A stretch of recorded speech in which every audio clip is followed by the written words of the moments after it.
Pembicara Netpi kita kali ini adalah seorang anak muda kelahiran tahun 1991 dari kota Bandung. Beliau adalah anak pertama sekaligus cucu pertama dari dua keluarga, sehingga amat sangat disayang oleh keluarganya. Di masa kecilnya setiap hari selalu diantar jemput oleh nenek ke sekolah, bahkan ditunggu sampai selesai. Dibesarkan di lingkungan keluarga yang mendidik agar hanya main di rumah dan dicukupi segala kebutuhannya. Hal inilah yang membuat Isa bertumbuh menjadi pribadi yang pemalu, pendiam, bahkan sering tidak percaya diri untuk berinteraksi dengan orang lain. Hanya bisa melontarkan senyum tanpa bercakap. Dengan alasan ingin mengembangkan diri, Isa mengambil keputusan bergabung dengan bisnis Tien sejak awal kuliah. Diajak oleh kakak kelas di kampus tanpa penolakan dan pikir panjang menyatakan bergabung sampai akhirnya saat ini telah berhasil meraih berbagai macam reward dari success trip, glory trip, motorcycle, dan cash reward 20.000 US dollar. Bagaimana proses perjalanan beliau menjalankan bisnis Tiens? Inilah success story dari Isa Koswara. Perkenalkan, nama saya Isa Koswara. Saya lahir di kota Bandung. tahun 91 dulu. Keluarga saya keluarga yang sederhana, tidak terlalu berada atau tidak berkekurangan juga. Alhamdulillah cukup kami jalani hidup. Masa kecil saya sangat indah sekali karena saya ini adalah anak pertama dari keluarga mamah dan keluarga bapak. Jadi saya juga adalah cucu pertama dari keluarga mamah dan keluarga bapak gitu. Jadi saya sangat disayang oleh kedua keluarga. Mau kemana saya tiap harinya, walaupun mama sama bapak bekerja, saya selalu ada yang menjaga. Dulu pas kecil, saya sering dititipkan kepada nenek saya. Mama, bapak bekerja dulu. Nah, tiap pagi saya dititipkan ke rumah nenek. Memang rumah nenek saya ini nggak terlalu jauh dari rumah. Jadi hanya tinggal menyeberang jalan saja. Setiap pagi saya gendong di belakang sama bapak, digendong sampai akhirnya ke rumah nenek. Dan begitu setiap harinya sore hari saya dijemput oleh mama dan bapak. Seringkali saya sudah tertidur dan sampai akhirnya tiba-tiba pas saya bangun kok sudah ada di kasur saya. Nah, rupanya oleh bapak digendong pulangnya dan kembali ke rumah. Dan begitu terus saya besar di jalan. Banyak orang tetangga yang bilang, wah Isa mah anak jalanan katanya, soalnya gede di jalan katanya. Ya, tiap pagi dianterin, sore dijemput gitu. Dan saya sangat ingat sekali waktu SD, saya tidak pernah bisa diantar oleh mamah dan bapak saya selalu diantar oleh nenek. Dan waktu itu selalu diantar dengan beca. Di Bandung beca itu dikayuh dari belakang gitu ya. Dan jarak ke sekolah SD itu mungkin sekitar 1 atau 2 kilometer, agak lumayan. Nenek saya udah berumur waktu itu, tapi sangat sayang sekali ke saya. Saya ini bukan anak manja sebenarnya, tapi dimanja oleh nenek gitu. Jadi tiap hari selalu diantar, ditunggui di sekolah gitu, sampai beres pulang sekolah diantar lagi pulang gitu oleh nenek. Ada satu momen yang saya ingat waktu SD. Tiba-tiba teman saya yang cukup nakal waktu itu mencolok hidung saya. Gak tahu sengaja, gak tahu gimana, pokoknya hidung saya dicolok sama teman SD itu. Lalu tiba-tiba nenek saya dari jauh menghampiri, langsung memukul anak nakal itu. Saya gak tahu, gak gimana-gimana, gak dendam, gak apa. Tapi sebegitunya saya dari kecil, sehingga sambil berjalannya waktu, mungkin dari sana saya mulai memupuk rasa ketidakpercaya dirian, malu gitu kalau di depan orang, selalu pendiam. Kalau nggak ditanya sama orang, saya selalu diam gitu. Dan awal mulanya saya pikir mungkin dari sana gitu, dari masa kecil saya. Sampai akhirnya ini saya. Jadi ya seperti itu. Jadi SD, nenek, saya selalu dengan nenek dan kakek gitu tiap hari sampai mamah dan bapak saya memutuskan untuk keluar dari pekerjaannya. Di sana saya mulai merasakan perjuangan hidupnya. Seringkali mama dan bapak suka cerita tentang, wah dulu kerja tuh susah katanya. Bapak nih pernah ngecat gedung tinggi katanya. Memang mama gak punya keahlian, sekolah juga hanya sampai SMA. Bapak saya sampai SD. Mama sampai SMA, beres SMA ikutan kursus, belajar komputer, belajar software dan segala macam, Excel, Word dan lain-lain, sampai bekerja jadi sekretaris di kantor. Dan sampai akhirnya mereka tidak lagi bekerja, memutuskan untuk memiliki usaha sendiri. Di sana saya mulai mengerti hidup itu nggak semuanya lancar gitu, karena di tiap perjalanan di sana memang sangat luar biasa sekali perjuangan dari mama dan bapak saya waktu itu. Singkat cerita, waktu SMA saya masih tetap dengan tipikal saya, orangnya pendiam, pemalu, dan mungkin kurang percaya diri di depan teman-teman. Ini teman-teman saya di SMA hanya segini-gininya. Saya jarang sekali komunikasi dengan orang teman-teman yang lain gitu. Apalagi kalau ketemu cewek gitu ya, wah itu pasti keringetnya ini gitu ya, kayak jagung gitu keluar. Nah ini SMA, tapi di SMA ini saya menemukan satu hobi baru. Jadi saya senang main futsal. Ada yang suka main futsal? Ada ya gitu. Nah dari situlah mungkin kalau ditarik cerita dari futsal itulah saya bisa menemukan salah seorang yang sangat berjasa sekali di kehidupan saya saat ini, yaitu kakak kelas saya. Jadi ceritanya setelah SMA ini saya hitam banget karena sering futsal tiap hari gitu ya.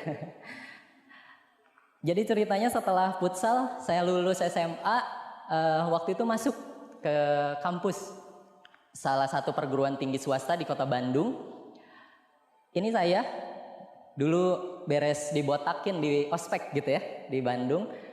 Jadi awal ceritanya di saat saya mau masuk ke kampus ini, tiba-tiba jadi udah beres ospek, saya bawa kendaraan saya, motor ya lebih tepatnya, motor parkir di parkiran motor.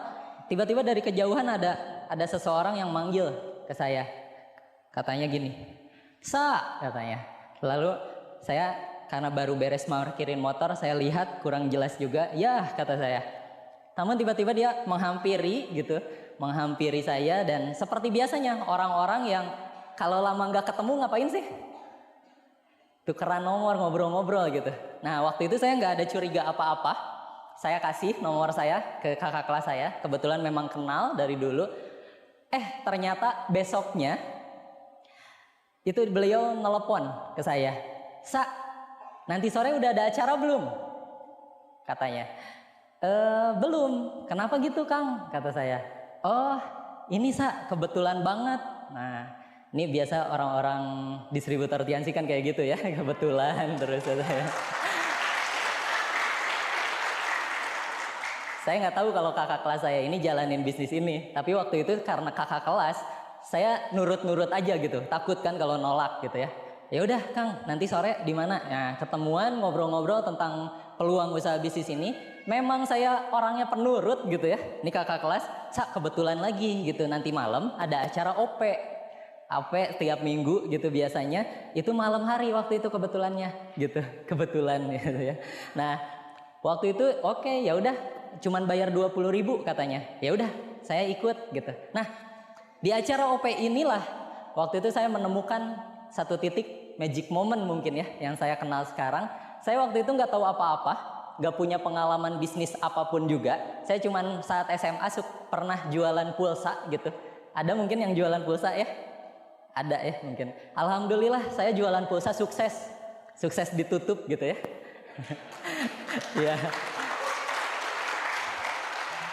Karena dulu modal 500.000 saya puterin terus, teman-teman sih beli terus tiap hari, tapi bayarnya besok ya, lusa ya, katanya gitu. Ya jadi banyak yang ngutang gitu ya pas jualan pulsa. Jadi pengalaman saya nggak punya pengalaman bisnis apapun, cuman itu aja.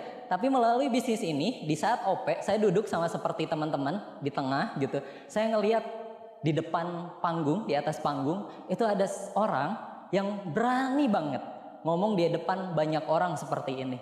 Dan waktu itu saya cuman mikir, wah ini orang kok berani banget ya ngomong di depan orang. Ya mungkin Bisa nggak ya saya di atas sana juga bisa jadi pembicara? Dan alhamdulillah hari ini bisa terjadi, Pak.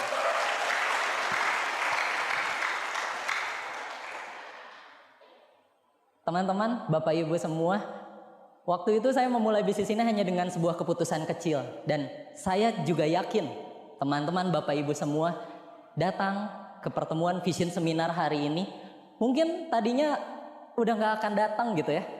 Mungkin ada alasan yang mungkin bisa menggagalkan teman-teman datang ke hari ini. Tapi alhamdulillah teman-teman datang ke ruangan hari ini, dan siapa tahu teman-teman mendapatkan satu keputusan kecil, di mana kalau keputusan kecil itu teman-teman ambil, jalankan bisnis ini, buat komitmen yang sangat besar, jalankan bisnis ini bersama bantuan dari mentor teman-teman. Insya Allah 1, 2, 3 tahun teman-teman adalah pengganti saya untuk berbicara di panggung ini. Singkat cerita, setelah pertemuan itu kakak kelas saya bilang, gimana Sa pertemuannya? Bagus? Bagus. Kebetulan memang di kampus ini saya pengen banget punya komunitas positif gitu. Soalnya males kalau misalnya udah kuliah, pulang cuma nongkrong-nongkrong gak jelas, kata saya. Oh ya udah tuh gabung. Nah kebetulan saya waktu itu punya modal 500.000 karena pulsa tadi ditutup gitu ya. Ada modal yang masih ada sisanya, saya puterin untuk gabung bisnis ini. Saya beli kalsium dan zinc waktu itu. Ternyata pas pulang ke rumah saya kasih ke mama, sama mama langsung digantiin uangnya, dan alhamdulillah saya langsung bergabung saat itu juga waktu itu. Nah, saya akan melanjutkan cerita perjalanan sukses saya melalui bisnis ini. Namun sebelumnya saya ingin mulai dengan sebuah pertanyaan kepada Bapak Ibu, teman-teman semua. Siapa yang mau jadi orang sukses? Angkat tangan. Wah, banyak banget ya. Wah, luar biasa. Amin. Saya sumpahin teman-teman semuanya jadi orang sukses berikutnya. Tapi, gimana Pak caranya jadi orang sukses? Udah tahu belum? Oh, sepengetahuan saya, untuk menjadi orang sukses itu ada 3 cara. Mau tahu? Oke, kita buka. Yang pertama adalah mewarisi harta orang tua. Waduh, Pak. Orang tua saya cuman karyawan, Pak. Apa yang mau diwarisin mungkin? Nah. Aduh, Pak. Orang tua saya latar belakangnya gimana? Warisin apa gitu. Nah, Bapak Ibu tahu foto ini? Pak Hairul Tanjung. Kira-kira orangnya sukses atau sukses banget? Kira-kira pengen gak jadi anaknya beliau? Oh, iya. Walaupun gak kerja mungkin pasti jadi orang sukses ya. Mewarisi harta beliau. Tapi mungkin gak Bapak Ibu sekarang udah duduk di ruangan hari ini, kembali lagi, terlahir kembali dari pasangan Pak Hairul Tanjung dan istrinya? Mungkin? Enggak ya? Jadi kira-kira cara yang pertama ini mungkin nggak untuk kita lakukan? Kurang ya? Wah, nggak mungkin banget kayaknya Pak kalau saya harus masuk lagi ke rahim ibu saya terus nanti terlahir kembali ya. Nah, mau tahu cara yang kedua? Cara yang kedua, kalau menurut saya ini paling ya masuk akal lah gitu ya. Apalagi buat cowok-cowok yang wah agak-agak ganteng gimana gitu. Nah, apa caranya? Yang kedua adalah menikahi anak orang sukses. Mungkin nggak Pak? Mungkin ya? Cantik nggak? Nah. Ini namanya Putri. Kepanjangannya Putri Tanjung. Anaknya Pak Hairul Tanjung yang tadi. Kira-kira nih pertanyaan saya. Bapak yang merasa dirinya ganteng, kira-kira cocok nggak kalau misalnya punya pasangan? Oh, cocok ya Pak? Tapi pertanyaan berikutnya, kira-kira putrinya pengen nggak, mau nggak dengan pulang ke rumah ngaca dulu mungkin ya? Iya, soalnya saya juga dulu mikir, oh kayaknya jadi orang sukses dengan menikahi anak orang sukses kayaknya gampang gitu.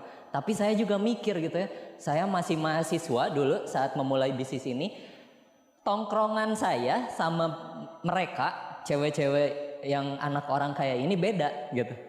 Kalau kami mahasiswa beres kampus kalau lapar dikit paling ke warteg gitu kan. Kalau mereka biasanya nongkrong di mana? Kafe gitu kan. Kan beda ya kapan ketemunya gitu kan. Jadi kalau untuk saya cara yang kedua ini juga kurang masuk akal gitu. Nah, mau tahu cara yang ketiga? Berita baiknya, cara yang ketiga ini adalah siapapun orangnya, insya Allah pasti bisa. Apa caranya? Yaitu, berusaha menjadi orang sukses berikutnya. Siapa yang gak bisa usaha? Masih punya kaki untuk jalan? Masih menghirup udara gak? Masih bisa hidup. Selama kaki kita masih bisa jalan, selama udara bisa kita hirup, selama itu jantung kita masih berdetak, insya Allah. Siapapun orangnya, yang penting kemauannya mau, punya kemauan, insya Allah bisa juga jadi orang sukses berikutnya. Saya sangat terpukau tadi sambil duduk melihat, wah luar biasa, Kota Berau ini penuh prestasi gitu ya. Mulai dari core producer tadi begitu banyaknya, Royal, Crown. Jadi contohnya di Kota Berau ini sudah banyak Pak Bu. Orang-orang yang udah punya usahanya, udah memiliki usahanya, perjuangannya yang luar biasa dan membuktikan menjadi pemenang-pemenang juga di bisnis ini udah banyak. Ya udah Anda berikutnya Bapak Ibu. Anda berikutnya. Nah, cuman gimana Pak? Saya kan baru memulai bisnis ini gitu. Apa sih yang harus saya lakukan? Oleh karena itu, saran saya pulang dari ruangan hari ini, jangan lepasin tangan mentor Anda, para pengundang Anda. Bapak Ibu datang ke sini ada yang ngundang? Ada ya? Mungkin di sebelahnya boleh ditengok ke kiri atau ke kanannya? Boleh Pak? Dilihat para pengundangnya. Nah, kira-kira udah ada tampang-tampang suksesnya belum? Alhamdulillah kalau sudah ya. Tapi kalau belum, percaya dengan saya, mungkin tampangnya belum sukses saat ini, tapi percaya dengan saya, 1, 2, 3 tahun insya Allah Bapak Ibu dan para mentor pengundangnya akan berdiri di panggung ini. Ya, nah saya kembali cerita, dulu saya memulai bisnis ini tanpa pengalaman apa-apa, sama mungkin Bapak Ibu semua, waduh kayak ini bisnis sih bagus gitu, tapi apakah saya bisa gitu. Nah, ini saya cerita latar belakang saya pendiam dan pemalu gitu ya kalau misalnya dari segi karakter gitu. Ini saya yang di tengah, kalau teman-teman saya dengan gayanya yang wah luar biasa keren-keren, saya cuman gaya tubuhnya yang kaku gitu ya. Dan ya inilah saya gitu. Jadi saya pengen melihatkan kepada Bapak Ibu semua, bisnis ini betul kata Pak Iwan tadi, gak usah mikirin latar belakang Pak Bu. Yang penting Bapak Ibu mau berusaha, insya Allah Bapak Ibu adalah pemenang-pemenang berikutnya di bisnis ini. Ya ini dulunya saya. Dulu saat memulai bisnis ini, gabung 500.000 yang tadi saya ceritakan, hasil dari modal jualan pulsa dulu. Saya beli produk kalsium dan zinc, itu langsung sama membernya, dan pulang ke rumah saya langsung kasih ke mama. Mah ini ada produk bagus kata saya tuh. Oh berapa harganya? 500.000. Dan mama saya langsung ngebayar waktu itu 500.000. Dan alhamdulillah uangnya saya tarik dan seminggu kemudian saya waktu itu, kalau sekarang membership silver berarti ya, hanya dalam waktu 1 minggu gitu ya. Dan ternyata jalannya selalu ada gitu bagi orang-orang yang mau melakukan gitu. Saya nggak tahu waktu itu kok bisa-bisanya gabung terus tiba-tiba seminggu kemudian udah bisa jadi bintang silver, membership silver gitu ya waktu itu. Nah jadi luar biasa. Padahal saya cuman modal nurut aja dengan kakak kelas saya yang tadi ngajakin saya. tapi ternyata bisa juga gitu. Padahal banyak sekali orang di luaran sana, terutama mungkin di kota Bandung kalau yang saya sering ketemu, banyak orang yang mungkin berpikir gitu ya, aduh ini bisnis gimana ya, bagus sih gitu, saya bisa nggak ya? Oh kayaknya mah cuman mereka aja yang naik panggung bisanya gitu. Tapi sebenarnya Bapak Ibu, kalau Bapak Ibu teliti lebih lanjut, banyak orang-orang yang tadi saya lihat, banyak sekali bukti-bukti di Berau, di kota Berau ini, banyak sekali. Saya lihat banyak sekali ibu rumah tangga, tapi mereka juga bisa. Yang saya pikir, saya punya istri, ibu rumah tangga juga di rumah, kesibukannya sangat luar biasa, ngurus anak, ngurus rumah, ngurus suami gitu ya. Tapi saya lihat di Berau ini ibu rumah tangga sangat luar biasa ya, banyak banget prestasinya, mantap. Jadi apa artinya? Artinya adalah siapapun orangnya, siapapun latar belakangnya, insya Allah pasti bisa juga melalui bisnis ini ya. Nah, saya nggak punya pengalaman dulu. Nah, namun kakak kelas saya sangat berjasa sekali dari awal. Mungkin dulu juga saya pernah merasakan, Bapak Ibu juga mungkin sekarang merasakan, ini kok yang ngundang nelponin terus setiap hari, ini apa namanya, nyuruh-nyuruh terus untuk datang ke pertemuan gitu. Ngerasain Pak Ibu? Merasakan ya. Nah sama Pak, Bu, dulu juga saya kok diajakin terus, dikasih apa namanya, rekomendasi, saran untuk baca buku, dengerin Nepi dan segala macam.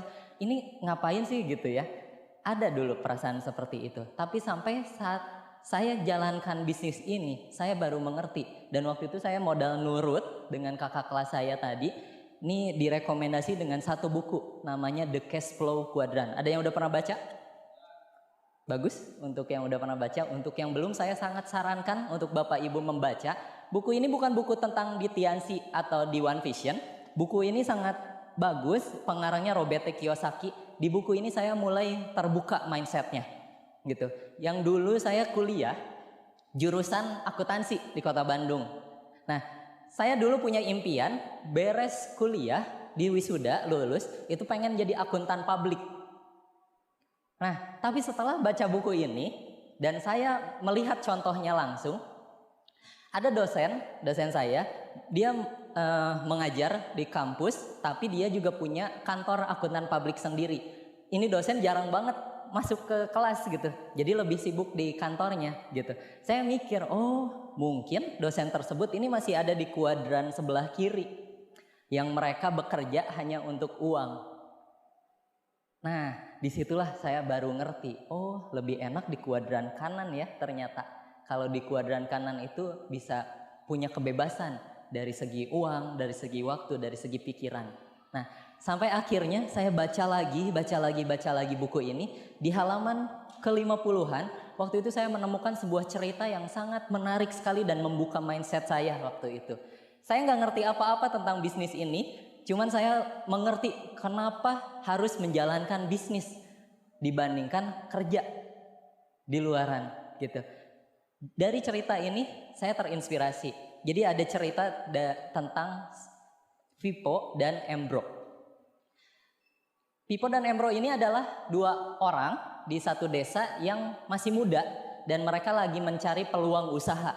Jadi mereka masih muda, menggebu-gebu semangatnya, dan tiba-tiba di desa tersebut diumumkan sebuah lowongan pekerjaan untuk para pemuda semua di desa tersebut. Dan kedua orang ini mengambil kesempatan itu. Usahanya apa? Pekerjaannya adalah Pippo dan Embro hanya tinggal membawa ember dari desanya ke mata air terdekat dan mengambil air dan dibawa kembali ke desanya untuk dimasukkan ke penampungan air. Setiap hari mereka bekerja, pagi hari mulai bekerja dan sore hari pulang dengan kepingan-kepingan emas yang ditukarkan dari setiap ember yang mereka bawa.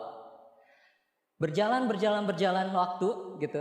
Pippo dan Embro mulai merasakan hasilnya. Nah, namun ada perbedaan antara dua orang ini. Yang pertama, Embro mulai ngerasa seneng. Wah, ini saya kerja dari pagi sampai sore hasilnya udah langsung kerasa. Jelas banget gitu, udah saya langsung kerasa. Dia konsisten jalankan mungkin 1 atau 2 tahun dia udah bisa beli rumah, punya kendaraan pribadi juga, hidupnya bisa senang sekali. Nah, tapi berbeda dengan Pipo. Pipo berpikir, betul sih setiap hari saya bisa bekerja dan langsung mendapatkan hasilnya. Tapi mau sampai kapan saya begini terus? Nah, beda orang, beda pemikiran. Beda orang, beda mindsetnya. Dan perbedaan orang-orang sukses di luaran sana, orang-orang rata-rata di luaran sana, itu hanya berbeda dari segi mindsetnya Bapak Ibu. Hanya berbeda dari segi pola pikirnya. Kita lihat Pipo punya mindset, saya nggak perlu kerja lagi, tapi gimana caranya saya nggak kerja, penghasilan masih tetap dapat. Dan akhirnya dia mulai berpikir, dia membangun yang namanya pipa, saluran air. Dia membangun, memang tidak langsung menjadi ada hasilnya saat itu juga. Karena membangun ini perlu proses, membangun ini perlu waktu. Sehari, 2 hari dia gali tanah, dia tancapkan kayu untuk jadi pondasi pipanya. Sebulan, setahun, masih belum ada hasilnya yang dia dapat.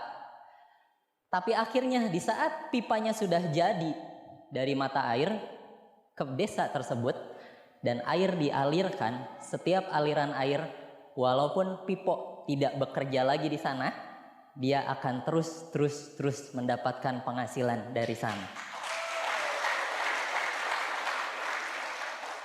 Apa yang terjadi dengan Embro? Semakin hari semakin tenaganya semakin berkurang. Semakin hari usianya semakin bertambah.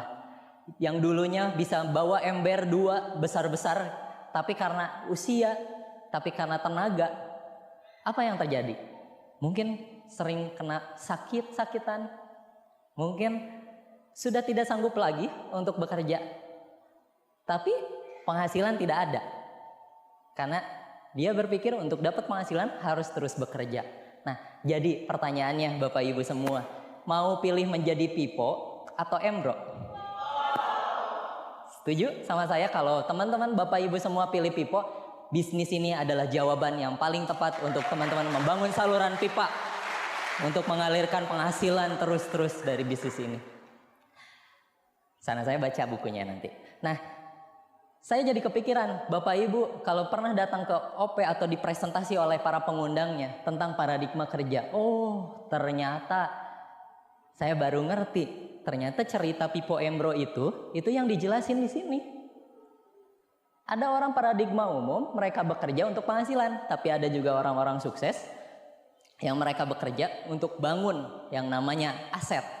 Dimana mereka kalaupun gak bekerja lagi, penghasilan masih tetap dapat.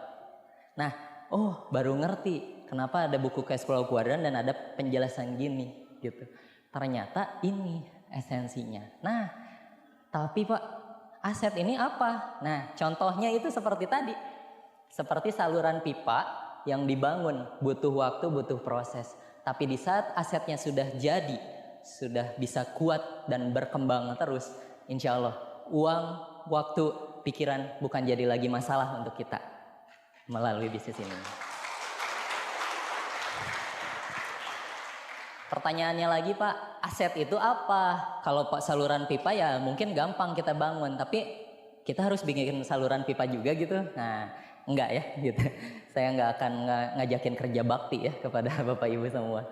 Tapi yang kita bangun adalah aset bisnis Bapak Ibu. Aset bisnis memang ada banyak, ada 3 pilihannya di buku Cash Flow Quadrant dijelaskan. Tapi di bisnis ini kita akan ambil network marketing, pilihan yang ketiga. Karena pilihan yang pertama dan yang kedua itu butuh modal yang besar. Bisnis konvensional, bisnis franchise itu butuh modal yang sangat besar.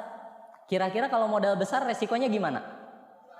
Besar banget gitu. Nah, waktu itu juga saya mikir, iya juga ya, kalau mau kaya harus punya uang banyak dulu gitu kalau mau bangun aset di konvensional atau franchise gitu. Jadi yang paling gampang untuk saya waktu itu saat jalankan bisnis ini sebagai seorang mahasiswa, ya udah pilih yang ketiga ini. Toh peluangnya udah di depan mata, saya tinggal ikutin mentor saya, tinggal nurut aja, insya Allah bisa juga gitu. Kebayang? Gitu. Nah, sampai akhirnya Bapak Ibu, Nah, saya tanyakan kepada Anda, Bapak Ibu pengen sukses tadi betul? Nah, kira-kira sukses pengennya bangun aset dengan modal besar atau modal kecil? Modal kecil. Saya udah prediksi jawabannya kecil. Pertanyaan berikutnya, pengen bangun aset bisnis resikonya yang kecil atau resikonya besar? Resikonya kecil. Udah saya prediksi juga hasilnya. Pertanyaan berikutnya, pengen bangun bisnis penghasilan terbatas atau tidak terbatas? Betul. Saya udah prediksi juga hasilnya, tidak terbatas gitu. Pertanyaan berikutnya, pengen bangun bisnis yang butuh keahlian atau tidak butuh keahlian? Tidak butuh. Saya udah prediksi juga, tidak butuh. Pengennya sukses sendiri atau bareng-bareng?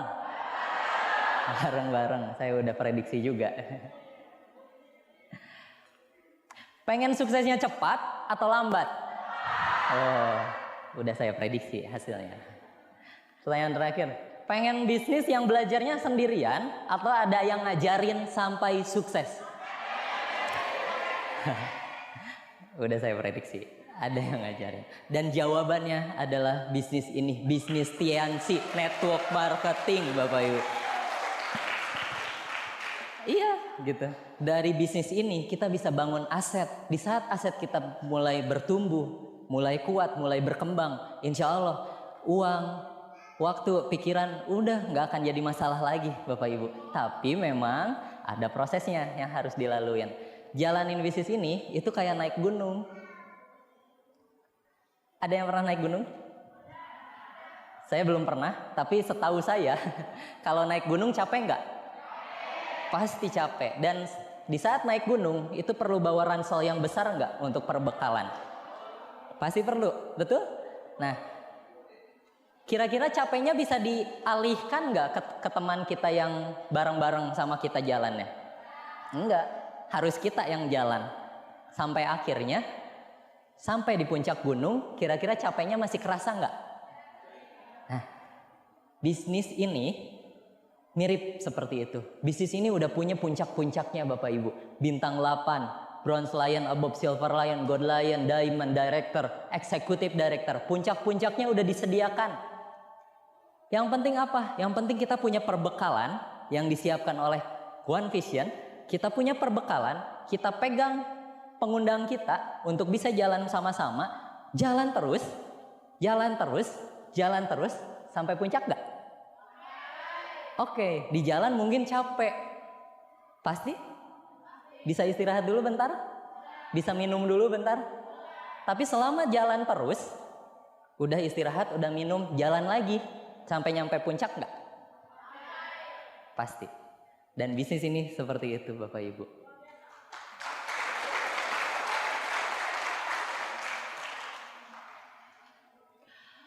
Ada 4 fase sukses yang saya rangkum dari perjalanan saya melalui bisnis ini.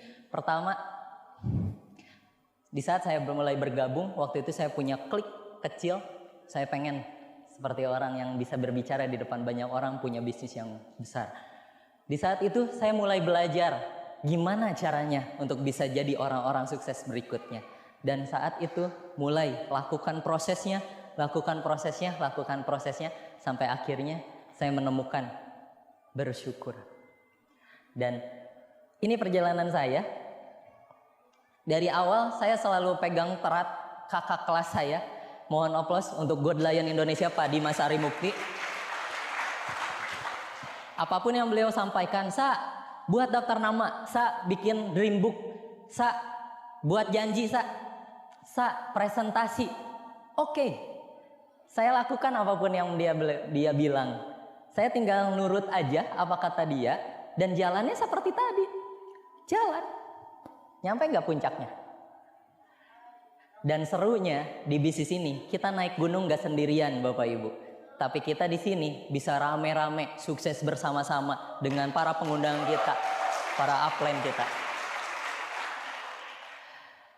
Ada Pak Andika Putra, One Diamond God Lion, dan Pak Anggi Dendi Dukoska, One Diamond God Lion. Mohon aplaus untuk mereka juga. Saya sangat bersyukur, mungkin Bapak Ibu sekarang punya teman, punya pengundang yang mungkin sangat antusias sekali, ngotot sekali untuk Bapak Ibu datang ke acara hari ini. Percaya dengan saya, mereka tidak ada niat lain, hanya pengen membantu perubahan hidup yang menjadi lebih baik 1, 2, 3 tahun ke depan untuk Anda semua.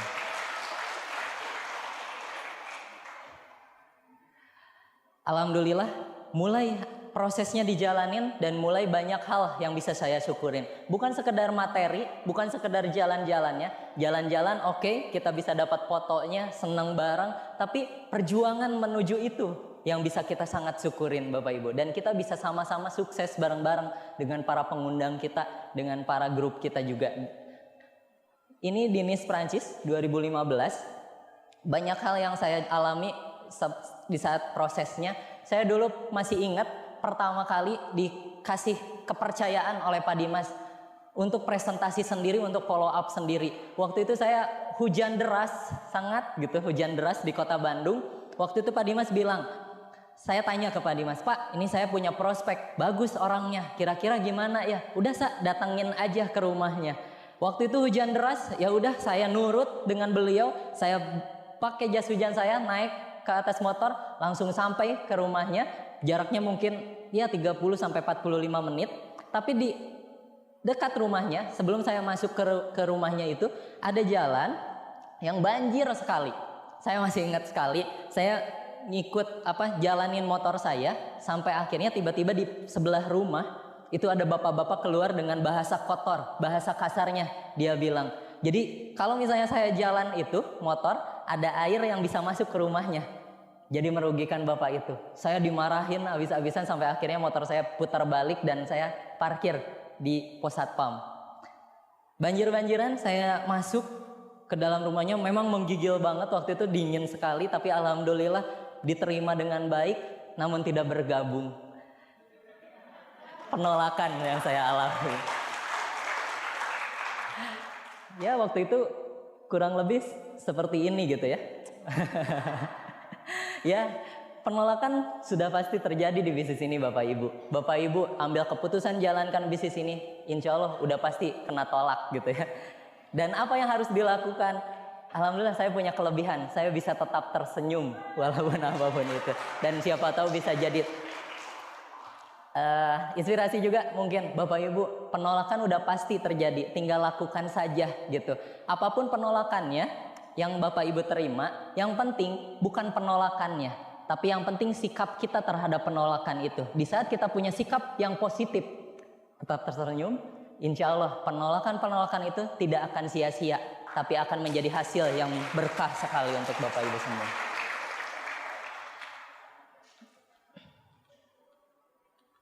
Ya, nah prosesnya saya laluin juga, membangun tim. Dan memang di Bandung saya tadi sangat luar biasa sekali terpukau gitu ya. Oh ini ibu rumah tangga, pengusaha, karyawan. Tapi memang kami di Bandung basisnya banyaknya anak mahasiswa, anak SMA, SMK. Kami memanfaatkan new generation, yang new era kata Pak Iwan ya tadi gitu. Karena gini Bapak Ibu semua, Bapak Ibu siapa yang gak punya HP saat ini?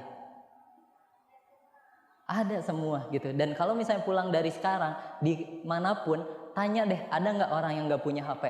Hampir semua. Sekarang jarang banget orang yang nggak punya HP gitu. Dan kita manfaatkan itu untuk bangun bisnis ini. Alhamdulillah banyak sekali pencapaian-pencapaian yang bisa kita dapatkan juga melalui bisnis ini. Manfaatkan bisnis ini untuk membangun aset dengan media-media zaman now gitu ya, kata Pak Iwan tadi. Betul. Karena memang zaman berubah, cara cari uang udah harus berinovasi juga Bapak Ibu semua gitu ya. Ya ini proses, dan ini juga tadi diceritakan Pak Nasrun, ini ada Pak Julian Sina, God Lion, mungkin bentar lagi juga Diamond, dan ada Miftahur Rahman dari Kota Malang, ini Diamond. Alhamdulillah, walaupun mungkin saya perjalanannya tidak begitu cepat di bisnis ini, tapi saya tetap melangkah terus untuk mencapai puncak. Banyak sekali grup di bawah saya yang dengan secara mandiri jalankan bisnis ini, kok saya juga terheran-heran gitu ya. Ya, Saya masih berpegang teguh dengan cerita saya di awal tadi, Bapak Ibu. Saya tidak tahu saya untung atau saya rugi. Yang jelas saya jalan terus, saya jalan terus, saya jalan terus, saya jalan terus. Walaupun mungkin peringkatnya ke break, tapi alhamdulillah banyak sekali hal yang bisa saya syukurin melalui bisnis ini. Ini pencapaian pertama saya di Singapura, Malaysia 2013. Ini Motorcycle Achiever 2014. Luar biasa saat pengejaran motor. Wah, tiap hari konsultasi dengan mentor, para pengundang gitu. Tanya strategi dan segala macam. Lakukan terus apa yang disarankan oleh para mentor. Insya Allah ini saya juga dapat. Bapak Ibu yang tadi lagi ngejar motor, hari ini saya doakan insya Allah lancar. Segera diterima juga rewardnya ya. Amin. Ini Glory Trip Cina 2014. Waktu itu lagi musim dingin. Ada yang unik saat waktu ke Cina ini. Jadi memang di Cina ini waktu musim dingin banget gitu ya waktu itu. Dan saya waktu itu kondisinya masih ngebangun bisnis ini. Masih belum punya penghasilan yang wah gitu berlebih, belum. Jadi waktu itu saya jaket, shawl mah saya beli ya. Kalau jaket terus daleman itu saya pinjem ke mentor, ke upline saya, ke Pak Andika. Waduh itu luar biasa gitu ya. Walaupun dapat dari Tiansi, tapi untuk berangkat ke sana harus pinjam ke upline. Gak apa-apa, tapi berangkat juga ke Cina gitu ya.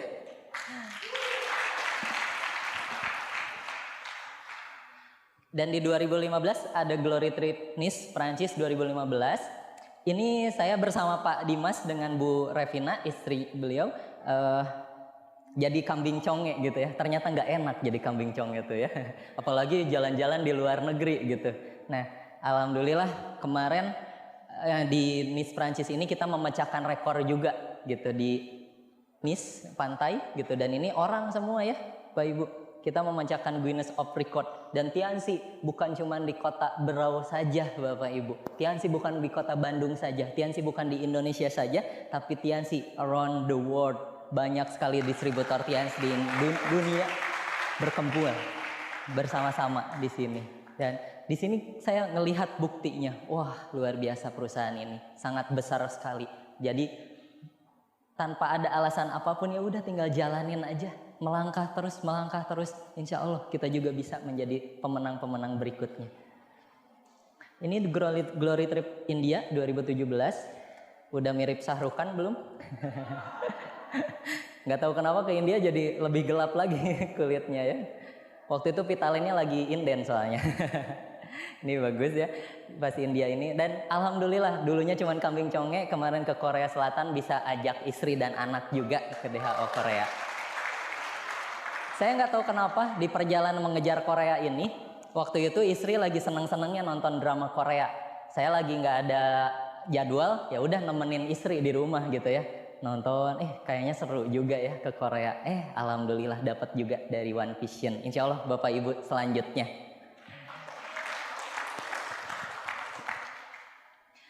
Nah, ini pas saya lulus kuliah. Saya lulus kuliah di tahun 2015 waktu itu. Jadi alhamdulillah peringkat waktu itu sudah break ke bintang 8. Jadi saat lulus kuliah sudah di peringkat bintang 8, penghasilan udah alhamdulillah waktu itu. Jadi beres di sidangnya juga menarik gitu ya. Kalau teman-teman saya sidang di kampus itu berdiri, terus ada layar, terus di depan ada pembimbing gitu. Kalau saya itu diajak ke ruangan dosennya, cuman ngobrol di meja gitu. Jadi kayak kita presentasi. Ya kan saya biasanya tiap hari gitu ya presentasi. Oh udah beres tuh sidangnya. Alhamdulillah lancar, dapat nilai juga cukup bagus gitu ya. Jadi apa Pak yang ininya? Ya maksudnya gini Pak. Di bisnis ini kita bukan cuma sekedar ngejar materi Bapak Ibu. Awal mula jalankan bisnis ini saya cuma pengen pengembangan diri. Kok bisa orang bisa berani ngomong di depan orang banyak waktu itu. Dan alhamdulillah karena melakukan prosesnya yang tadinya sidang mungkin susah gitu buat saya, tapi alhamdulillah karena sudah terbiasa presentasi bisa juga presentasi ke dosen. Mungkin tips ya buat mahasiswa gitu ya. Lakuin aja presentasi, silver planner, gold planner, nanti juga sidang mah gampang gitu ya. Dan waktu itu lulus, saya nggak melamar pekerjaan, ijazah saya masih di kampus, ada yang boleh ngambilin kalau ada waktu ke Bandung. Tapi saya waktu itu langsung melamar anak orang gitu ya. Ini sweet. Ini pasangan saya. Luar biasa waktu itu saya udah jalankan bisnis ini, cuman calon mertua saya ini latar belakangnya di bidang pendidikan. Bapak mertua saya dosen, ibu mertua saya guru SMA. Saat saya melamar calon istri saya waktu itu, saya langsung ditolak di awal gitu. Kenapa ditolak? Karena bapak dan ibu nggak tahu pekerjaan saya waktu itu apa gitu. Saya cuman jelasin kalau saya jalankan Tiansi gitu, tapi mereka nggak percaya bahwa Tiansi bisa mungkin bisa menghidupi anaknya gitu. Nah, waktu itu ya udah saya buktikan. Alhamdulillah Pak, saya menikah 2016 bulan Februari, tapi di bulan Januari, ini perjalanannya ya. Jadi ini saya dulu pas awal-awal jalankan bisnis ini masih pacar, tapi alhamdulillah dulunya ini istri saya sekarang gitu ya. Di Korea kemarin. Jadi luar biasa Pak perjalanannya. Kami juga baru pulang dari umroh kemarin. Awal mulanya nggak terpikirkan sama sekali untuk bisa banyak pencapaian seperti ini saat ini. Tapi alhamdulillah cuman dengan keputusan kecil aja di saat pertemuan. Oke, saya gabung, saya mulai. Dari situ banyak sekali hal yang bisa kami syukurin. Dan insya Allah Bapak Ibu semua, ini sharing dari saya, pencapaian-pencapaian saya. Insya Allah ini adalah masa depan Bapak Ibu semua di sini. Amin.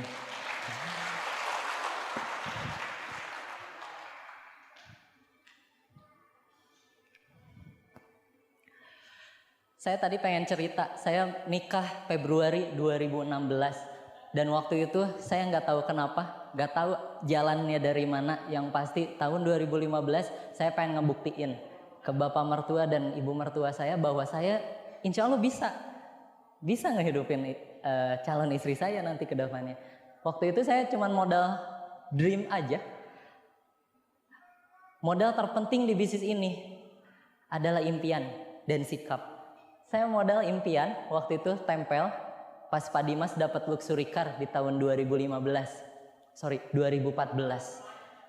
Waktu itu saya foto bareng sama Pak Dimas dan saya pasang di kamar. Saya tulis alhamdulillah saya adalah luxury car achiever 2015 yang diumumkan di acara TAC tahun 2016. Modal ini aja Pak, modal ini aja Bu, gitu. Impian. Alhamdulillah 2016 Februari saya menikah, di Januarinya saya dinobatkan menjadi cash reward 2000 US dollar. Banyak orang di luaran sana bilang, udah nikah aja katanya. Insya Allah rezeki mah pasti ngikutin. Dulu saya nggak percaya, nggak ngerti juga gitu. Tapi ternyata itu kejadian di kami. Betul Pak, Bapak Ibu. Jalankan bisnis ini bukan cuma sekedar ngejar materi aja Pak, tapi kita di sini juga kita juga bisa sukses bukan cuma secara finansial, bukan secara materi, tapi di bisnis ini kita bisa belajar menjadi orang sukses di 5 aspek kehidupan, mulai dari finansial, spiritual, keluarga, sosial, dan juga kesehatan. Jadi sangat beruntung sekali kita ada di bisnis yang tepat, di komunitas yang tepat. Mohon aplaus untuk Tiansi dan One Vision Indonesia.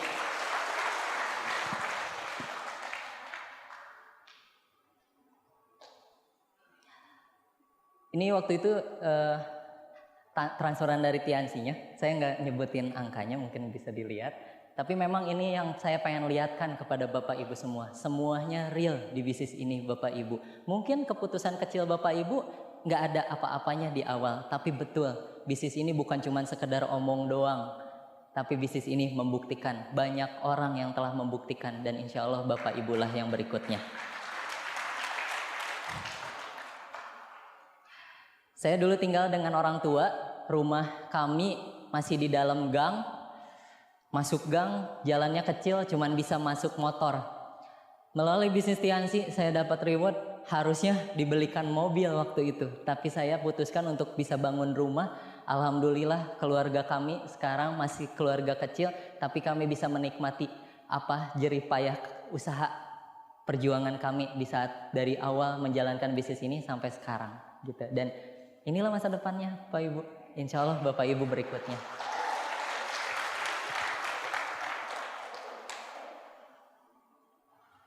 Bulan-bulan yang lalu diundang oleh One Vision untuk mengisi Vision Seminar di Kota Berau.